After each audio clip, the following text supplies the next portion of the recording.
Khammam ABC function హాల్లో ఖమ్మం లోక్సభ అభ్యర్థి నామా నాగేశ్వరరావు విజయాన్ని ఆకాంక్షిస్తూ ఏర్పాటు చేసిన సమావేశంలో రాజ్యసభ ఎంపీ వద్దిరాజు పాల్గొని సమావేశంలో మాట్లాడడం జరిగింది. 18లో ఒక సీటే ఇచ్చారు కేసీఆర్ గారికి, ఇప్పుడు కూడా ఒకటే సీట్ ఇచ్చారు మనం కేసీఆర్ గారు. కానీ ఆయన ఎప్పుడు కూడా ఒకటే చిన్న ఎగ్జాంపుల్ చెప్పి ముగిస్తా. అందరం భక్తులమే. సత్యనారాయణ స్వామి గారికి ఆపదలు వచ్చినప్పుడు మొక్కుతూ ఉంటాం, అన్ని అవి చేస్తాం ఇవి చేస్తామని. ఆపద అయిపోగానే మన కష్టాలు తిరగగానే దేవుని మర్చిపోతాం. ఒక్కసారి 5 సంవత్సరాలు మర్చిపోయాం, రెండోసారి 5 సంవత్సరాలు మర్చిపోయాం, ఇప్పుడు మూడోసారి కూడా 5 సంవత్సరాలు మర్చిపోయాం. సార్కి బహుమానం ఇవ్వడం ప్రజలు కానీ మనం కానీ పార్టీ కానీ కార్యకర్తలకు కానీ.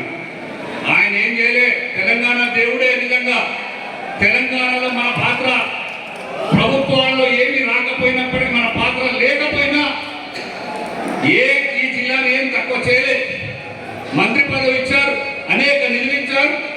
పక్కన ఉన్నటువంటి అన్ని జిల్లాలు ఎట్లా చూసుకున్నారో అట్లా చూసుకున్నటువంటి కేసీఆర్ గారికి ఈసారి మనం ఖచ్చితంగా నామా నాగేశ్వరరావు గెలుపు ద్వారా అత్యధికంగా పెద్ద బహుమానం మనం కేసీఆర్ గారికి ఇవ్వాలి. ఇక్కడి నుంచే ఇదే తెలంగాణలో ఇదే ఖమ్మం జిల్లా నుంచే మనం నాంది పలకాలి. సమిష్టిగా ఉన్నాం, పోరాడుతున్నాం, నామాగాన్ని గెలిపించుకుంటున్నాం అని ఖచ్చితంగా కూడా మనం పూజ చేసుకోవాల అవసరం మన ఖమ్మం కార్యకర్తల మీద, ప్రజల మీద, అందరి మీద కూడా ఉన్నది. ఏదైనా రుణపడి ఉన్నారంటే ఖమ్మం జిల్లా ప్రజలు మాత్రమే కేసీఆర్ గారికి రుణపడి ఉన్నాం. ఇది ఖచ్చితంగా ముమ్మాటికి నిజం. ఈ రుణం మనం నామా అన్న గారి గెలుపు ద్వారానే తీర్చుకోవాలని అందరికీ కూడా చేతులెత్తి రిక్వెస్ట్ చేసుకుంటూ, ఇంకా టైం లేదు, భోజనాలు ఆగట్లేదు కాబట్టి సాయంత్రం మాట్లాడుకుందాం. బ్రహ్మాండంగా అందరం కష్టపడి నామాన్ని గెలుపు కోసం ప్రయత్నం చేయాలని కోరుకుంటూ ఒక్కసారి